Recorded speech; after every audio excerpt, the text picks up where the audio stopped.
tontolony anjery manontolo fandaharany arahanao amin'ny groupe public universitaire d'Antananarivo na GBUT isaky ny aladarivo amin'ny université.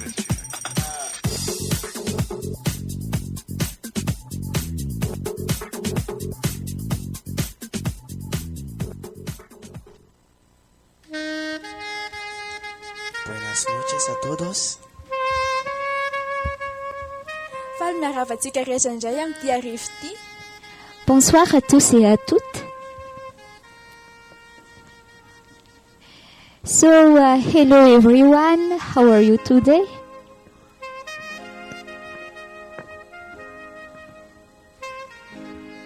Estou bien.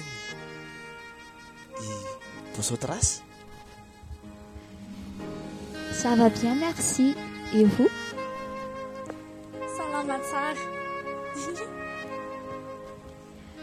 Fine, thanks. And you? Falmiaravatsika rehetra zahay amin'izany teny pirenena samihafa izany satria fantatray tsara ihany koa hoe tsy ny malagasy irery no manaraka izao fandarana izao. Dia amin'ny fifaliana miarabanantsika rehetra miarabany safidy ihany koa safidy ny mbola tsy niteny teo fa efa nifandimby teo Klona, Teo ary Manitra. Faly miarabantsika rehetrarehetra ny tokantrano any faly miarabany namana rehetrarehetra ihany koa faly miarabany andriny Jesosy Kristy ao amin'ny lafiny ara-teknika ao dia fiadanan'ny tompo tononona amintsika tsiraray avy ie fitiavan'Andriamanitra hijery an'izany tsika rehefa avy eo dia ahoana reto ny fahazahoantsika an'izany raha mbola amin'ny akapobeany fa rehefa tsika vao teny hijery an'izany aloha Ie, mialohan'ny hidirantsika ao anatin'izay ny teny hoe niarabanareo mpiaino zahay satry tokoa zareo hifanatitra tava fa andao amin'ny alalan'ity rahaty no ataonay hosolon'ny fifampiarabantsika rehetra any an-tokantrano any na manaraka tsy tapaka ny fandarana ianao na samba ny vao nanaraka ny fandarana ihany koa ina moa izay hira izay Fiadanana any Riza Rasolondray be. Ndao ariarahantsika.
werinao ufenoni fana idurosai fiadamananye werinao umbanao amizayatao fiadamananye werinao ufenoni fana idurosai fiadamananye werinao umbanao amizay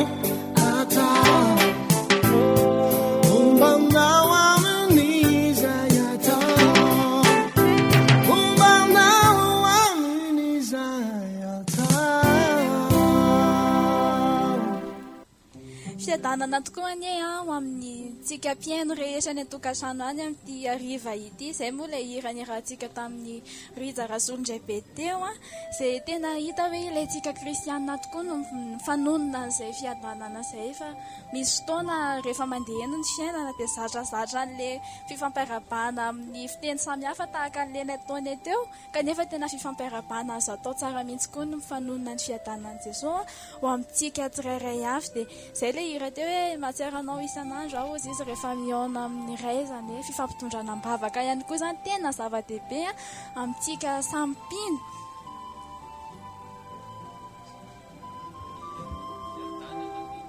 Ie, fiadanana arak'ilay hirany Rija Rasolondray be teo.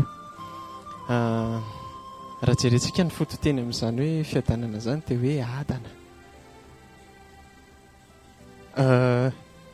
Ny anankiray zany hoe raha miaina ao anatin'izay fiadanana izay ianao dia tena anankiray ohatra misy olona anankiray raha ohatra miadana izy dia hiteny amin'ny endrika an'ilay izy hoe falifaly lalandava izy ohatra. Misy ihany koa ny zavatra hiteny ivelany amin'olona ihany koa raha hoe miadana izy dia hitanao fa mengeza ohatra izy, mebota ozy izy ny fitentsika anazy fa ny zavatra anankiray ihany koa raha ohatra tena ao amin'ny resaka filazantsara mirejerentsika hoe zany miadana zany dia tena ao anatin'ny fitiavana ao an'Andriamanitra ihany koa ianao. Izay ihany koa zany zavatra anankiray hoe midikany fiadanana io raha ohatra manana fiadanana zany ianao, tsy misy zavatra mampahory ianao fa tena miankin-doha tanteraka amin'ny Jesosy Kristy ianao. Tena dia maneho fideranao anazy foana tsika ao anatin'izany hoe amin'izany fiadanana izay omentsika nomeny antsika izany. Fa raha ohatra nataontsika hoe tsy namehan Jesosy Kristy izy teo amin'ny fiainantsika dia mety tsy tombona hoe hiadantsika amin'izao fa mety hoe feno orooro ny fiainantsika.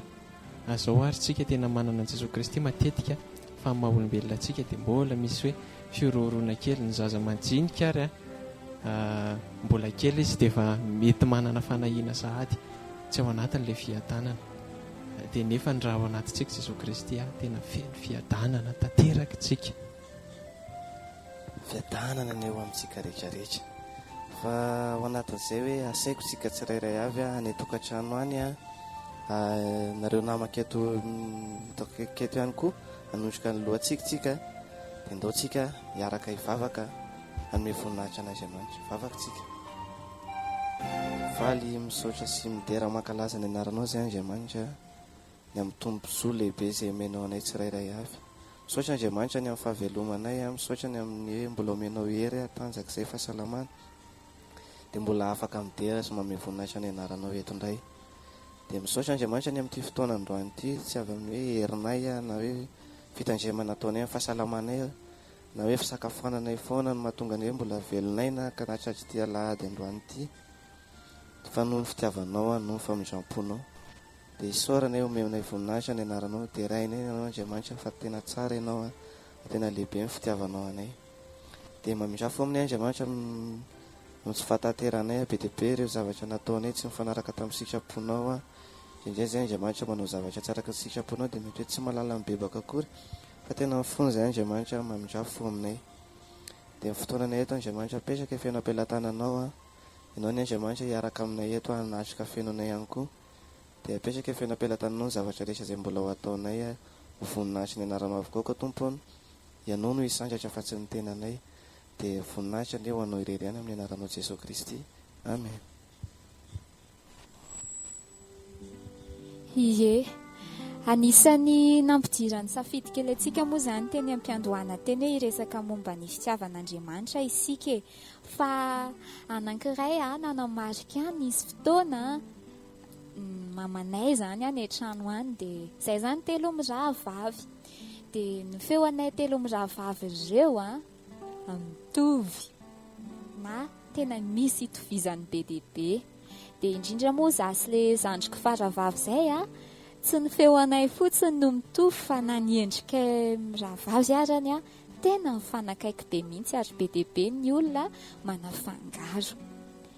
Fa rehefa miresaka izahay ka raha tsy hita ny tarehanay dia na ineny ilay tena akaikinay azy dia sahirana manavaka hoe izy izany miteny izany. Nisy fotoana raha moa na za tenako manokana ny antso ny telefona ny zokinay satria ny feonay telo mitovy. Dia rehefa elaela teo amin'ilay telefona dia manao hoe allo, dia aiza io efa misy mamaly hoe allo, fa no feoko ihany ilay henoko ka sahirana ataoko fa tsy maheno ilay olo ambadika na hoe misy akony ilay izy. Dia rehefa ela be vao tonga saina hoe efa mamaly zokinay. Misy hoe tsy tena haiko loatra no manavaka an'ilay feo. Kanefa rehefa mifanerasera akaiky be dia izay telo mirahavavy dia samy mifankafantatra ihany rehefa avy hoe ihany izany miteny izany fa tsy izaho izany. Misy fifandraisana lalina be dia ihany no manavaka azy avy eo. Fotr'izany koa ny fifandraisantsika amin'Andriamanitra. Na manoloana ny feo marobe eny amin'ny fiainana eny azy dia fahasoavana no ahafahana malala tsara an'Andriamanitra sy mahazo antoka hoe Andriamanitra tokoa io miresaka amiko io. Anisan'ny toetran'Andriamanitra iray hainy be sy ny maro ohatra ilay hoe Andriamanitra fitiavana. Dia izay indrindra no velabelarintsika mandritra n'ity volana ity fa hifantohantsika misimisy kokoa no vokatra izay fitiavana izay. Anankiray ho diniantsika androany ilay hoe raha mahalala an'Andriamanitra. Iza Andriamanitra amin'ny fahafantaranao azy tamin'izay nataony ianao teo amin'ny fiainanao. Andao ange iarahantsika mamaly izay fanontaniana izay sy endritsika hiderana an'Andriamanitra hanasongadinana hoe izy io Andriamanitra io amin'ny toetrany, amin'ny maha izy azy anazy, amin'ny fahitanao azy sy fahatsapanao an'Andriamanitra ny asa teo amin'ny fiainanao. Dia eto izay efatra mianadahy hitarika antsika ao anatin'izay.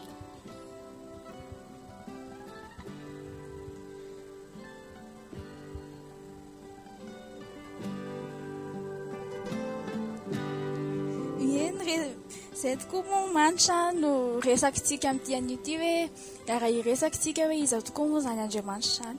Raha mijery ny taonantsika izao samy efa samy nahazoazo taona ve tsy hoe antitra fa efa nandeha hoe 10 taona mahery any ho any daholo mety efa 20 mahery ary ny sasany mety misy mbola latsaka izany hoe efa niaina sinela. Dia mety ao mety hoe efa nanaradian'i Jesosy izany hoe efa nifanerasera tamin'i Jesosy teny foana tanatin'ny taona maro. Mety hoe efa nisy nandray azy nandritry ny 5 taona izay ohatra, mety misy 3, mety misy hoe 2 taona, fa izany hoe efa nisy fotoana ny faneraserana akaiky tamin'Andriamanitra izany. Dia izay moa ilay voaresaka teo hoe efa mahafantatra arakaraka ny faneraserana amina olona iray no ahafantarana misimisy kokoa ny toetrany, ahafantarana azy bebe kokoa. Dia izay mihitsy koa hoe raha ohatrà manokana izao mety hoe efa nisy fotoana maromaro any niarahako tamin'i Jesosy dia tena nahitako hoe Andriamanitra mahatoky amin'ny teniny izy. Izy izany rehefa miteny zavatra iray ao anaty baiboly ao moa izany ahitantsika ny teniny dia tena tanteraka iny. Izy tsy Andriamanitra tsy mba olona izy moa izy dia tena Andriamanitra izay ka handainga, fa izy tena Andriamanitra manatanteraka an'izay zavatra efa nampanantenainy izy, izay zavatra efa voalazany dia tsy maintsy hoe tanteraka foana iny. Fa ny tena andrasany dia hoe tsika manana fofeny fahatokiana azy. Dia mety efa ny fanerasera tsy haiko firy taona tamin'Andriamanitra ianao izay, nanahoana ny fahitanao anazy hoe tena tanteraka ve izay zavatra nampanantenay sa hoe fantatra ihany fa mety ho tanteraka dia ianao ilay mbola be fanahiana sy matahotahotra foana hoe ahoana ary ny ampitsiko, ahoana ary ilay ohatr'izao, satria tsy matoky fa ny fahafantarana bebe kokoa an'Andriamanitra tena mahatonga antsika hitombo bebe kokoa ihany koa amin'ny fahatokiana azy. Ie, tena marina tokoa izay lazain'ny kolona teo izay a. Fa ho anahy manokana indray a, fahafantarako hoe iza tokoa moa Andriamanitra araka ny zavatra nataon'Andriamanitra teo amiko. Araka ny lazain'ny kolona teo ihany koa hoe fa somary hoe efa nahazoazo taona, tsy mety hoe tsy antitra be, fa efa ny fotoana malavalava zany no fandraisana tamin'ny Tompo, dia mahafantatra hoe inona iza tokoa kay Andriamanitra. Ho anahy manokana, Andriamanitra fahafantarako azy dia tena hoe Andriamanitra miteny izy e. Miteny zany izy, mitena hoe miteny amintsika izy. Mety gaga tsika any tokantrano any hoe amin'ny fomba ahoana ary amin'ny fomba itenena an'Andriamanitra amiko, dia ahoany izara zava-ozy hoe fanahy Andriamanitra dia tsy afaka ny hiteny hoe hiteny mivantana hoe fasafasy ohatran'izay, ialana tsiny amin'ny teny vahiny, fa tena hoe mitena hoe miteny zany Andriamanitra e. Aka ohatra anankiray fotsiny aho hoe misy zavatra anankiray a faniriantsika ilay izy ohatra, dia mangataka amin'ny tompontsika hoe sitraponao ve ty Andriamanitra sa tsy sitraponao, dia tena hoe raha manaki-po amin'Andriamanitra tsika, manatona tsara azy a, miresaka aminy, dia tena vitan'Andriamanitra no miteny amintsika hoe sitrapoko io a na tsy sitrapoko. Tena hoe mila mahay-mihaino an'Andriamanitra zany tsika ao anatin'ilay izy, fa tena miteny amintsika Andriamanitra ary tena marina ny zavatra tenenina araka ny tenen'ny kolona teo ary mahatoky amin'ny zavatra lazainy ihany koa izy. Ie, mahalala an'Andriamanitra. Ny zavatra anankiray hitako amin'ny hoe fahalalana an'Andriamanitra izany ihany koa dia zava-dehibe satria ny antony raha mijery ny Salamo 7:30 tsika, ny 9:9 dia miteny hoe Jehovah no hatanteraka ny amiko, Jehovah mandrakizay ny famindraponao, aza mafoy ahy aza mafoy ny asan'ny tananao. Davida nanoratra n'ilay Salamo aloha dia ny anankiray hoe Jehovah no hatanteraka ny amiko, dia tena mampirisika anazy zany bebe kokoa hoe raha mantanteraka ny amiko izay Andriamanitra dia misy zavatra tsara foana zany homaniny atsikany amin'ny aoriana any. Izay zany no antony anankiray hoe fahatsarana amin'ny fahalalana an'Andriamanitra io. Raha ohatra tia halala an'Andriamanitra zany tsika dia mila matoky azy ary ho tanterahany amintsika ihany koa ny famindrapony araka ny tapany 2 amin'ny 9:9 ary tsy afoy atsika asan'ny tanany ihany koa izy ao anatin'izay rehetra izay. Asa ianao any tokantrano na miombon-kevitra amiko ny amin'izay? Za moa zany eto amin'ny onjam-peo, ny anandray ny fahalalako an'Andriamanitra tamin'izay nisehony teo amin'ny fiainako na nataony teo amin'ny fiainako dia mahatsapa foana isan'andro hoe Andriamanitra tsy voafehy ao anatin'ny fisainako izy. Andriamanitra efa nitenen'ny namantsika teo hoe miasa izy. Andriamanitra azafady fa teny frantsay moa zany tonga atao an-tsaiko kokoa hoe Dieu de l'impossible, fa possible koa. Raha ohatra misy zavatra heverina fa tsy mitombona eo dia tsy misy tsy mitombona amin'Andriamanitra na tsy azo atao amin'Andriamanitra, fa Andriamanitra manokatra lalana sy manao lalana. Andriamanitra tena hoe afaka manao rehetrarehetra ary sady manana fahafananao an'izay tena hoe isehony voninahiny.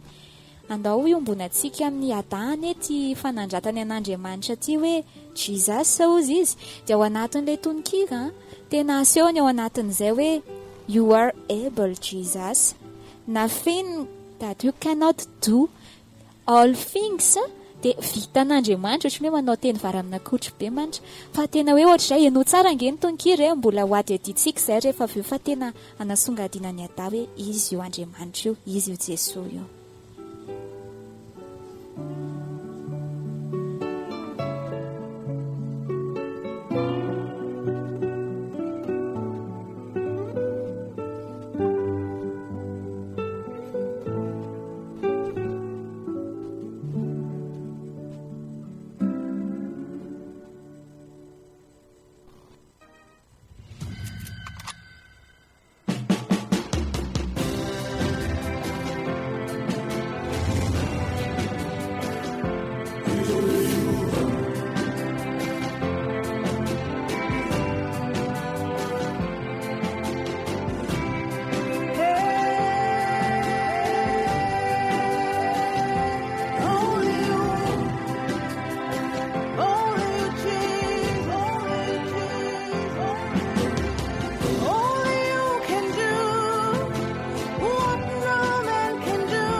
Ye, izay irany Ada only io zay a nitondra antsika tao anatin'ny toetran'Andriamanitra samihafa izay ho azavaiko amintsika eto hoe tao anatin'ilay hira Ada ny teny hoe tsy misy afa-tsy anao Andriamanitra, tsy misy afa-tsy anao Jesoa, tsy misy afa-tsy anao ary tsy misy olona toa anao izy ianao irery no afaka manao izay tsy hain'olombelona. Ianao irery ihany koa no afaka mamantatra izay zavatra tsy vitan'ny olona lazaina. Ianao irery no afaka manova ny tranga ny zavatra misy anankiray. Ianao irery Andriamanitra no afaka manao ny zavatra anankiray. Ianao irery no afaka manao zavatra tsy vitan'ny olona, averimberiny foana ilay izy ao anatin'ireny rehetrarehetra reny. Ianao irery no afaka miteny izay zavatra tsy voatenin'ny olona. Ianao irery no afaka ihany koa manatanteraka zavatra iray manovanova ny tranga ny zavatra misy. Ianao ny Jehova dia raha mijery amin'ny Exodus 7:4 tsika dia mahita ny dikan'izay hoe Jehova zay, ilay hoe Andriamanitra mihitsy nanonona ny tenany hoe izaza izy hatrizay ka ho mandrakizay. Dia nitohizany moa izy amin'ny 4:4 hoe izazay izy ho izy. Ato ihany koa dia mbola resan'ilay mpira teo hoe ianao irery izy ary tsy misy afa-tsy ianao, tsy misy olona ohatra anao ianao no navita hoe mandeha mamaky eny amin'ny lalana eny. Raha nijery marina antsika niny hira iny raha efa nahita ny klipiny hira iny azafady amin'ilay teny frantsay dia tovovavy anankiray nandeha teny an-tsena ilay izy ohatra ny mivarotra angamba izay raha tsy diso dia voadonany fiarakodia. Dia rehefa avy ohatry ny hoe tsy nisy azo nantenaina tsony taminy, tonga tany amin'ny hôpitaly na toeram-pitsaboana dia hoe efa tsisy azo antenaina tsony dia efa mivadika efa razana zany izy. Dia rehefa avy eo nisy olona nivavaka tao ambadika ary tena tsy nitsahatra nivavaka ilay olona, ary rehefa tsy nitsahatra nivavaka reny ny angamba iny raha tsy diso dia velona izy rehefa avy eo. Dia izay ny tena niresahany Ada hoe tena hoe tsy misy mahasaka an'Andriamanitra, tsy misy tohan'Andriamanitra. Andao hivavaka tsika ao anatin'izay vidy rahantsika an'Andriamanitra ny amin'izay tena fahaizany ny amin'ny maizy azy izay. Hivavaka tsika Andriamanitra rainay be fitiavana, misaotra satria tena faly izahay mahalala anao, faly izahay fa manana anao eo amin'ny fiainanay, mandrindra mandamina amin'ny fiainanay, amin'ny manomboka any amin'ny zavatra kely indrindra ka hatrany amin'ny lehibe indrindra eo amin'ny fiainanay. Tompo dia tena ianao mandamina an'izany rehetra izany. Ianao rery Tompo no mahay izay zavatra tsy vitan'ny olombelona araka ilay hira ny anonay teo. Fa niresaka ihany koa izay teo hoe tena sambatra izahay mahalala anao ary ny feo anao dia fantatray ahafahanay Tompo tena mifikitra aminao, ahafahanay mahafantatra anao eny alavitra eny ianao vao miteny aminay dia fantatray hoe ianao zany, satria izay tena mety hoe mifandray aminao isan'andro. Mideranao izahay ny amin'izany mbola famindraponao aminay zany, mbola ahafahanay Tompo mahafantatra anao amin'izany lafin-javatra eo amin'ny resaka fivavahana zany, satria Jesosy Kristy dia namenao maimaim-poana, nataonao tohatra, nataonao vahaolana, nahafahanay Tompo mifandray aminao.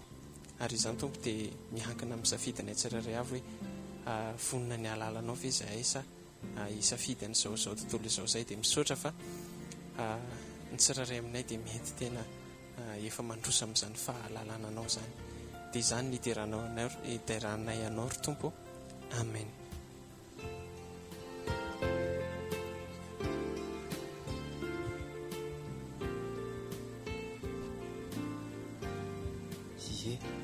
Reto kory zareo hoe misy toetra an'Andriamanitra afaka hiderahantsika azy ihany koa. Dia ndao ngentsika hanokatra ny baibolintsika ao amin'ny Salamo 150. Salamo 150 dia eo avakitsika daholo ny andininy rehetra, ny andininy voalohany zany ka amin'ny andininy fahaenina. Salamo 150. Dao nge zerentsika ty fa tena feno toetra an'Andriamanitra be dia be. fakitsika amin'ny anaran'i Jesosy. Alleloia.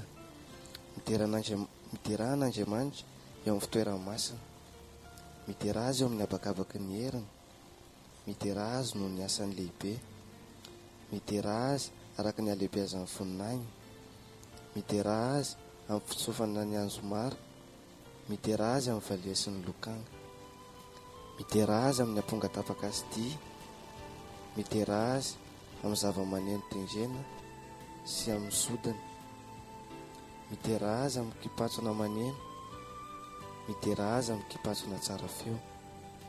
Aoka izay rehetra manam-pofinaina samy miteran'ny tompo.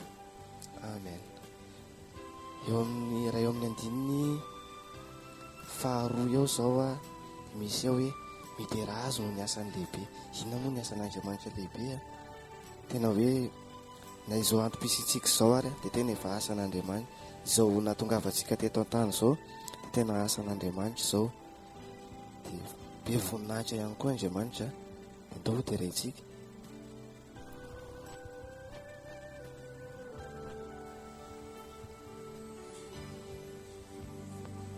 Ie, andao hoe tsika hiresaka indray mahakasika an'izay hoe mahalala an'Andriamanitra izay.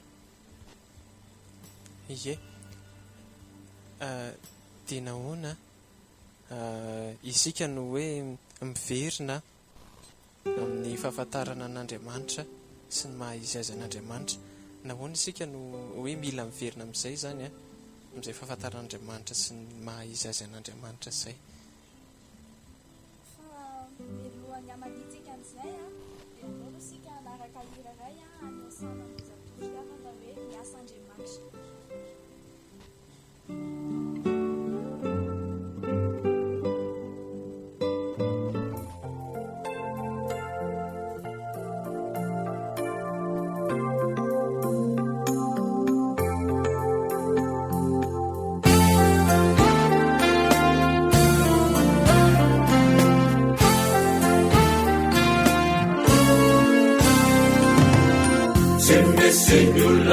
Tsy azo vahana, tsy misy arety tsy azo sitranina, to mavere vitranao fatratra, mafantatra ho feno e finona, sao teny izao mampaherezako ana, ny zavatra rehetra dia ny atao. Jesosy fitiavana mijery ana, alovany amina manatona. Sairantsainy anao teotra iarina, milanjirery izay midona. Jesosy no andravanio ino ifamarina, voavonjy izay manampinona. Noarinisika yana finaritra, na dezahantoetra sindraindray, atsapianao fa niasana manitra, everangere zay mofidinifa. Sarafiafarana tenana hatana, sy niovana kato nanumpona naso, natety antany tindrandany trany, gainany fiada nany tompo.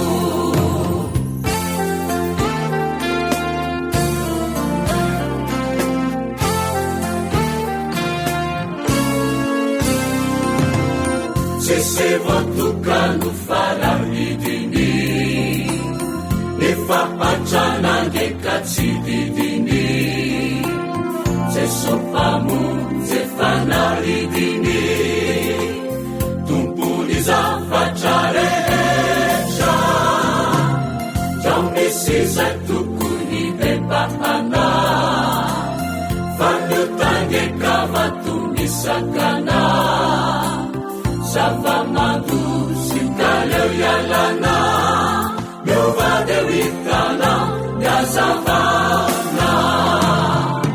Yandelanao izy tsy mba mandatsy izy, fitiavan-dehibe no ao am-po. anio raha etrenao mifanapahany iseo tokony fitahiny loarinisika iana finaritra na de zahadoetra zindaindra atsapianafa niasana manitra evero angero zay vofilipa Sarafiafarana enana atana sinyuvanakatu nanupunana su natetiatani jinjandani chani yainani fiada nani tuku Varinisika yana finaritra na de zahadoetra zindaindra atsapianafa niasana manitra evero angero zay vofilipa Sarafiafarana enana atana sinyuvanakatu nanupunana su natetiatani jinjandani chani yainani fiada nani tuku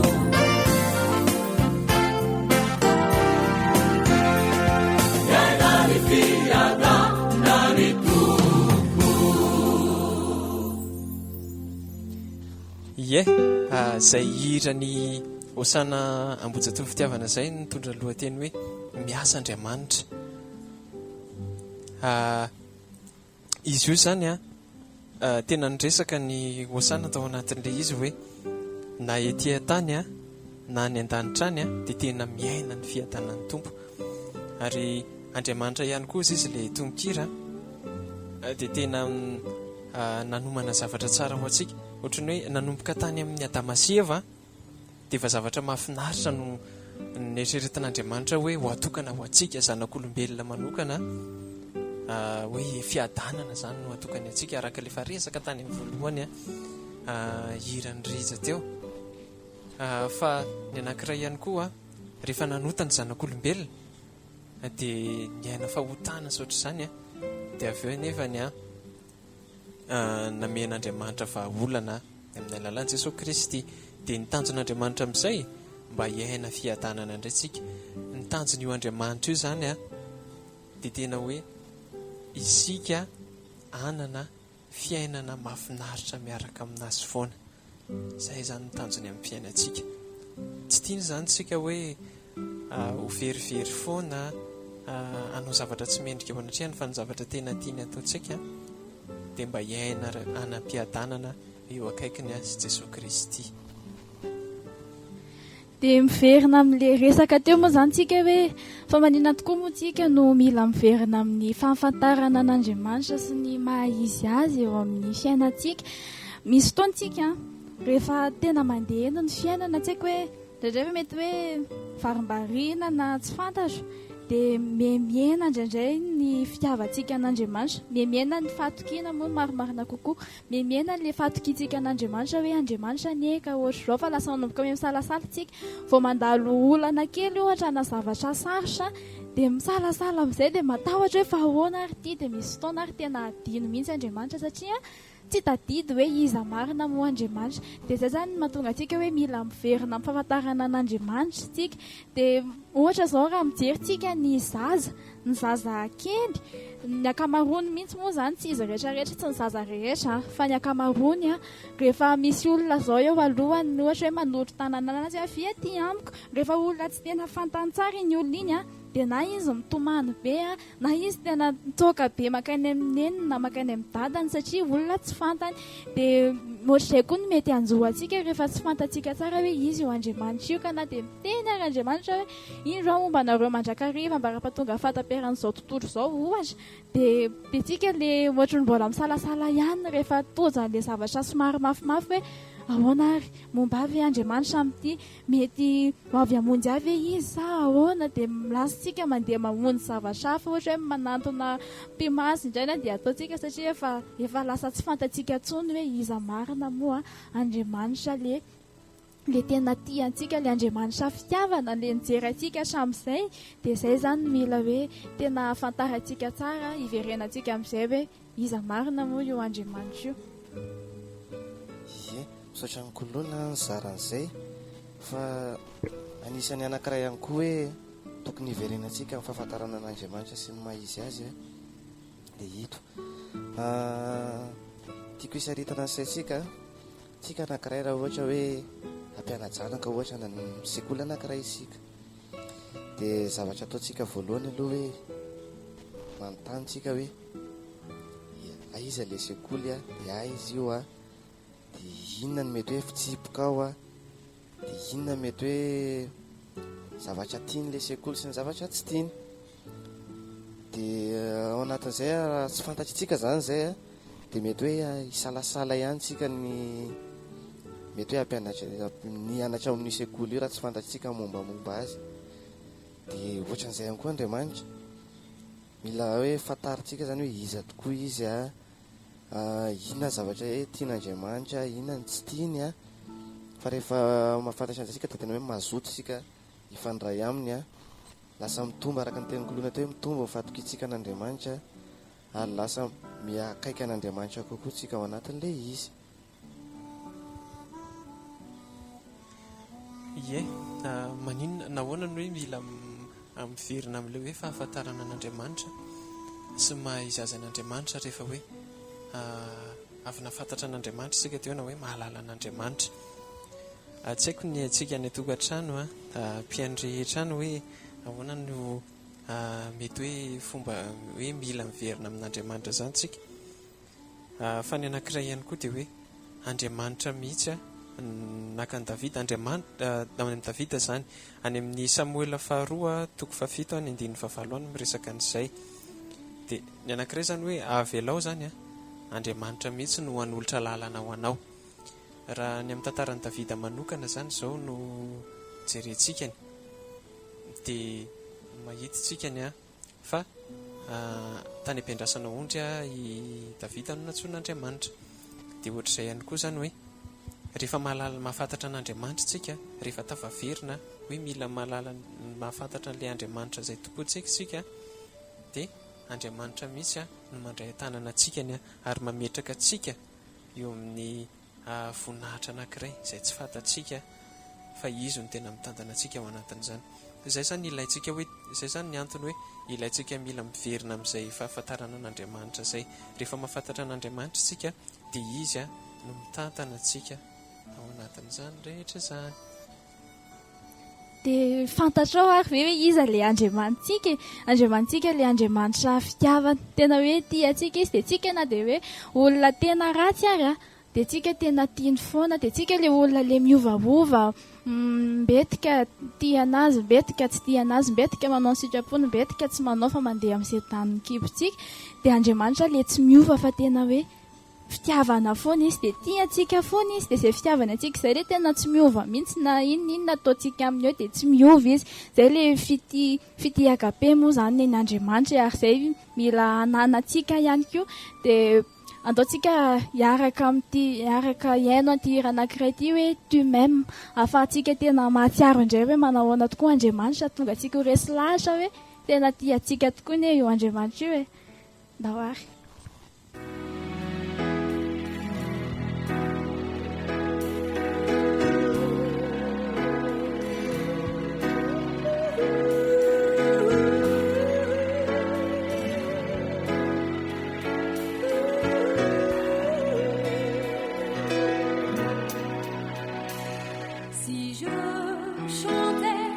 La plus belle des mélodies, si j'écrivais les plus belles harmonies,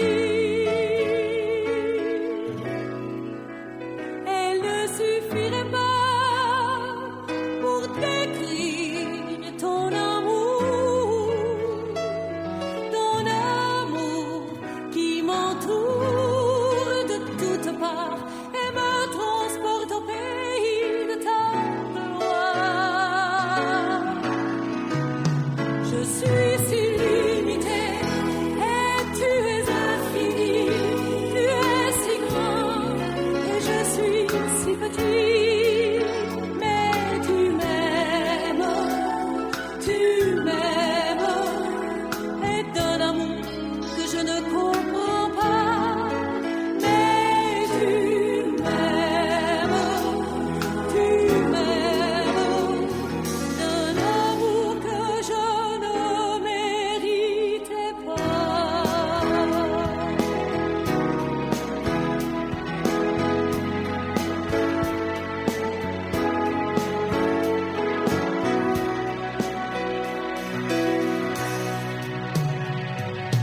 je savais les secrets de l'univers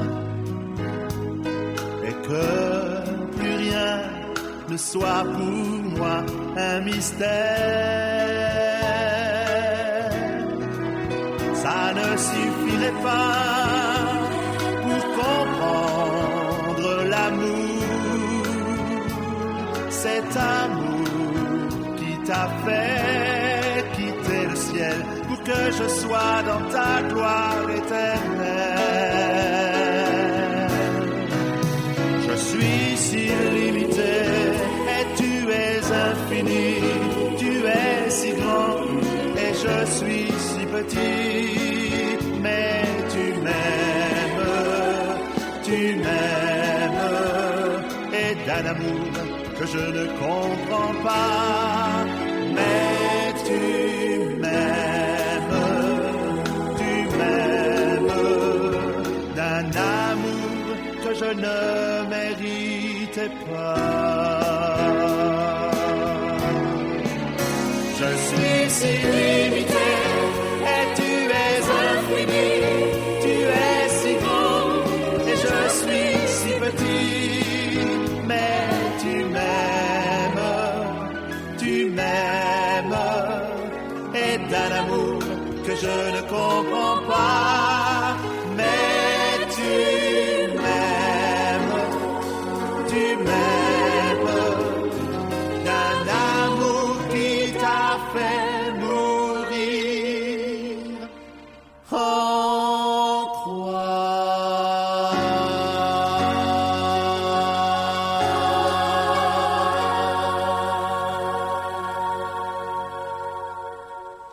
Zay tokoa hoe tena tiantsika Andriamanitra ary izany fitiavan'Andriamanitra izany tena tsy haintsika hazavaina izany arak'ilay hira entsika teo, fa izany nandany taratasy ataoko hoe kahie firy pejy ary tsika tsy ampy anoratantsika nazava be hoe zao fitiavan'Andriamanitra ohatr'izao fa tena tsy haintsika akory na no miteny ary hoe amin'ny alalan'lelantsika hoe ohatry ny ahoana ny fitiavan'Andriamanitra satria tena tsy takatry ny saintsika dia tsika ilay olona kely. Andriamanitra tena lehibe, tsy hoe ahoana ny fahazahoantsika izany fahalehibiazan'Andriamanitra izany, fa Andriamanitra nefa nanaiky nandefa ny zanany hoe Jesosy Kristy hidina tetỳ amintsika noho ny fitiavany antsika, tsy haintsika hazavaina izany fa nandrasana amintsika dia izay hoe ndao atoky an'izay fitiavana izay, ndao atoky azy satria tena tiantsika loatra Andriamanitra.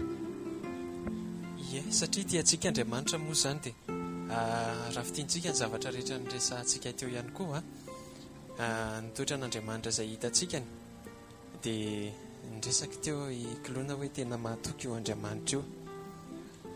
Dia nyresaka ihany koa i Théodore teo hoe miteny Andriamanitra io. Dia nyresaka ihany koa za teo hoe io Andriamanitra io dia tena manana tsara fiafara izany ianao raha miaraka amin'io Andriamanitra io, izany hoe mikatsaka ny zavatra tsara ho anao foana izany io Andriamanitra io. Dia izay ihany koa no velabelarintsika indray hoe toe-tsaina hoe toe-posy toe-tsaina toy ny ahoana ary no asetrinao ny zava-misy iainanao amin'izao rehefa nahafantatra sy mahalala ianao hoe ireo ilay toetran'Andriamanitra. Ahoana ny toe-posy toe-tsainao? Toe-posy toe-tsaina asetra an'izay hoe fitiavan'Andriamanitra antsika izay.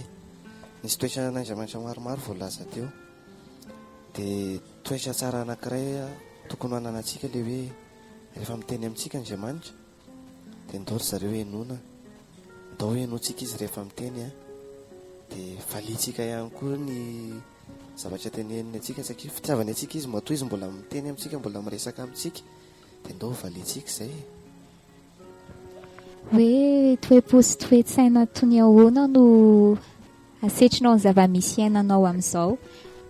Amin'izao aloha miaina zava-misy ohatry ny ambony ambany kely izay ahako, fa mamerina be ao amin'ny tompo ny fahafantarana ny maha-izy azy dia misafidy ny atoky an'Andriamanitra ao anatin'ireny, tahaka izay efa nizaraiko tery ambony teo hoe Andriamanitra teo amin'ny fiainako nanokatra lalana foana raha tena hoe matsiaro an'le Andriamanitra ny teny tamin'ny Mosesy hoe iny an-tananao iny dia iny ampiasaina, dia ohatr'izay koa ny fahitako an'Andriamanitra teo amin'ny fiainako hoe miainga avy amin'ny zavatra misy Andriamanitra, manao zavatra tsy takatry ny saina, fa za takiny hoe atoky anazy dia toe-po sy toe-tsaina ohatrany ahoana nefa no asetriko ny zava-misy iainako amin'izao.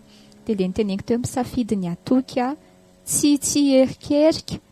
Raha efa tafierika dia tena miverina amin'ny Tompo mifona ao anatin'ireny. Toe-tsaina miezaka mibanjina an' Jesosy Kristy hoe haina ny zavatra rehetra, hoe vita n'io tahaka izay efa nisy rehetrarehetra tany aloha tany. Dia ngamba everiko hoe tsy misy mihoatra noho izany. Matsiaro an'ity tena tsy hoe tena Andriamanitra fa lesina voaraiko tao anatin'ny maizy azy an'i Jesosy Kristy ity ao amin'ilay hoe izay rehetra nandray azy dia nomeny hery ho tonga zanak'Andriamanitra dia izay miny anarany. Ilay hery nomeny iny dia hery mitovy tamin'ilay hoe nananganana an'i Jesosy Kristy tamin'ny maty. Dia izay koa ny fantatra hoe hery omeny anahy iverenako hitodika aminazy indray ao anatin'ny trangan-javatra mety miovaova. Dia tsy haiko hoe ao anaty fiainana manao ahoana no iainanao fiainao amin'izao fotoana izao mety hoe mandalo zavatsarotra sansitra fa amin'ny ankapobeny moa izany ny fiainan'ny malagasy amin'izao dia sarotsarotra fa zany hoe ny toe-po raha amiko manokana ny toe-po andrasan'Andriamanitra anisany andrasany amintsika dia hoe mbao hisaotra azy foana manoloana ny zava-misy, tsy monomonina, tsy ho sorisoren-davaka satria tao sarotra ny fiainana dia ho sorena lava eny dia ho ikizitinjitina sy ny sisa fa ndao tena hoe hisaotra an'Andriamanitra hiderana azy ao anatin'ny zavatra sarotra misy, hiverina indray ahafantatra hoe iza moa io Andriamanitra io dia ndao hipetraka mihitsy dia hisaintsainany maha-izy azy rehetra sy izay zavatra rehetra mety efa nataony teo amin'ny fiainantsika dia ndao hideran'Andriamanitra amin'izany sady miny ihany hoe mbola mihoatra lavitra noho izany indray no andeha ho asehony amin'ity zavatra manaraka ity. Dia matsiaro an'ny Paoly sy Silasy ilay tany am-ponja tamin'izany fotoana nisafidy zareo hideran'Andriamanitra na dia tao anaty hoe fatorana ary any am-ponja izany tsy moramora fa mbola navita nidera zareo dia fantatsika ny vokany fa nivany varavaran'ny fonja dia afaka zareo. Dia izay zany toe-po tena sy toe-tsaina ihany koa ahafahantsika miatrika ny olana sy ny zavatra sarotra sady andrasan'Andriamanitra amintsika raha teo hoe ndao hisaotra sy hidera azy foana na misy inona dia ndao hisaotra sy hidera. Ie fa ny amaranako an'izay resatresaka momba n'iny hoe toe-po sy toe-tsaina iny dia ny ananga mba fijoroana kokory zareo ny ataoko hoe toe-po sy toe-tsaina miatrika an'izay dia anankiray aloha tena mazoto miaino an'Andriamanitra. Za matetika any amin'ny fiainana isaky manao zavatra tsy mety eo anatrehan'Andriamanitra ahako dia misy tenin'Andriamanitra foana manintsy anahy eo amin'ny fiainako. Ohatrany hoe mifandraika amin'iny zavatra nataoko tsy mendrika eo anatrehan'Andriamanitra iny izany. Dia ao anatin'izay matetika tsy miaino dia tsy vitsy ihany koa nefany tena hoe miaino an'Andriamanitra ianao anatin'ilay izy dia miezaka miala amin'ilay toetra zany mba ahafahana zany tena miaino tsara an'Andriamanitra ao anatin'ilay izy. Dia ny zavatra anankiray ihany koa niraisiko amin'ny toetrany Zakaiosy indray no niraisiko hoe tena mazoto manantona ny Jesosy Kristy ihany koa zany ohatrany hoe mandefa MP na hoe message privé amin'ny teny malagasy izy hoe sy maiso miafina afatra miafina zany dia tena hoe miezaka manantona an'Andriamanitra zany ohatrany Zakaiosy zao niakatra tambony hazo mihitsy izy hoe hijery an'i Jesosy satria fohy izy dia tsy nahita an'i Jesosy dia tena nanana fanetretena izy hoe andeha hitady hevitra ahafahako ahitany io Jesosy Kristy io. Dia tena mba anao an'izay ihany koa zany tsika hoe hitady hevitra ahafahantsika mahalala an'Andriamanitra.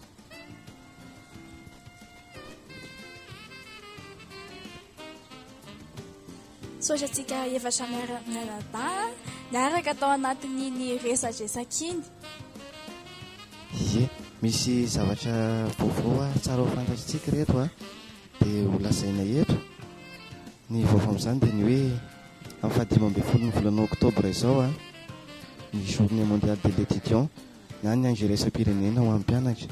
Dia ao Antsahameva ilay izy no atao izay anasana antsika mpianatra rehetrarehetra tsy hakanavaka ho tonga amin'io fotoana io manomboka amin'ny 2 ora ka hatramin'ny 4 ora sasany. Ie, fa fanampin'izay ihany koa amin'ny 9 oktobra dia anomana ny ho avy ianao ohatrany hoe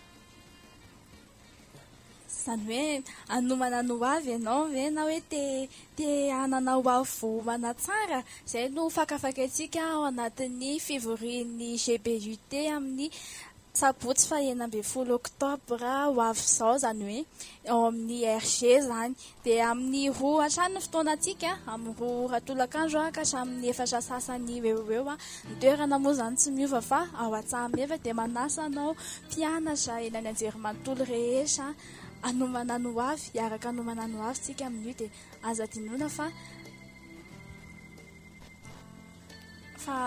ampahany fotoana ihany io dia mitondra namana ihany koa an'izay afaka mitondra namana.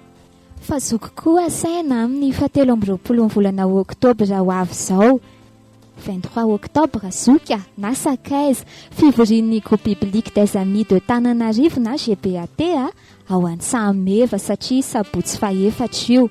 Etude biblique amin'ny programantsika na hoe hiaran-dinika ny baiboly indray tsika. Dia aza dinona ihany koa zoky misy an'ilay hoe hanao komity. Anontany tsara ny tompo e, dia miresaka koa amin'ny komity. Ie, dia amin'ny 17 volana oktobra izao ihany koa ny ivon'ny fankalazana ny 15 taona ny groupe biblique universitaire d'Antananarivo na ny GBUT izany. Dia anasana antsika ihany koa tonga amin'ny fotoana io dia amin'ny fotoana ihany koa no manao t-shirt tsika, manao t-shirt ny GBUT. Dia ao Antsahameva ilay toerana dia manomboka amin'ny 9 ora maraina ka hatramin'ny 4 ora sasany. Efa ny amarana antsika anazy angambany amin'izay zavatra tsara ho fantatra izay dia amin'ny heriny anio dia tadidio fa mbola misy hatrany ny fandaharantsika etude biblique na andinika tenin'Andriamanitra tsika ny ao anatin'izay amin'ny herin'izay.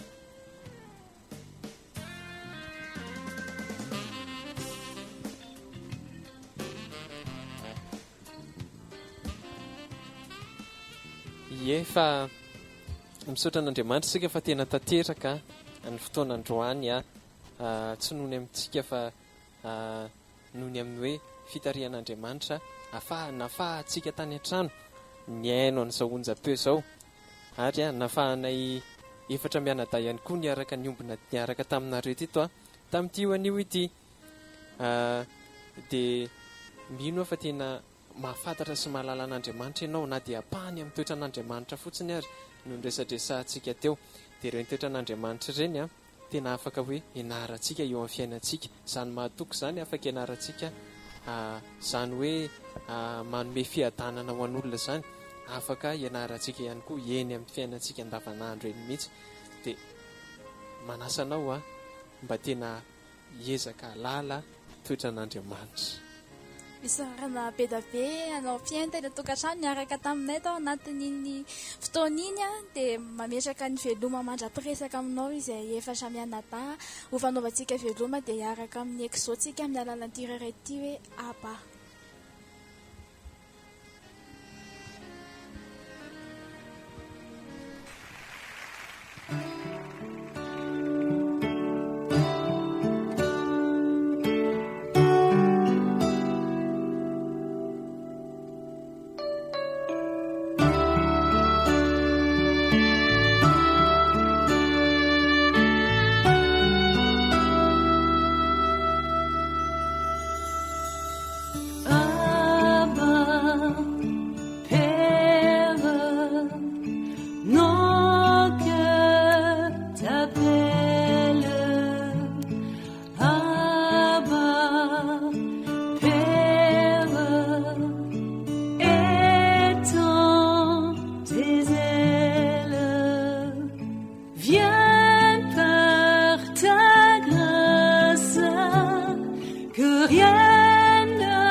renareo teo tontolon'ny anjerimanontolo teto amin'ny radio vavaomaso